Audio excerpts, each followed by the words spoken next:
Hal ini disampaikan Kepala Bagian Hukum Pemerintah Kabupaten Ogan Ilir Zep Zuledi.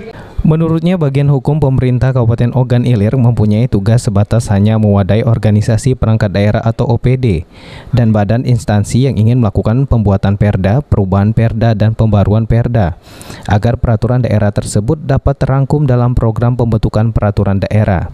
Selain itu juga ada peraturan yang diajukan DPRD Ogan Ilir yang nantinya dibahas hingga bulan November dan disahkan pada awal tahun berikutnya hingga menjadi program pemerintah daerah Kabupaten Ogan Ilir. Untuk itu usulan OPD ditunggu hingga November nanti, dan pada tahun sebelumnya di tahun 2021 setidaknya ada 20 perda yang telah dilakukan penyesuaian, pembaruan hingga pembuatan perda baru di Kabupaten Ogan Ilir. Untuk itu, setiap OPD di lingkungan Pemkab Ogan Ilir diminta untuk lebih update terhadap peraturan yang lebih tinggi, seperti undang-undang dan peraturan presiden atau Perpres, sehingga apa yang perlu dirubah dan diperbarui disesuaikan dengan peraturan yang lebih tinggi. Ahmad Romawi, PAL TV.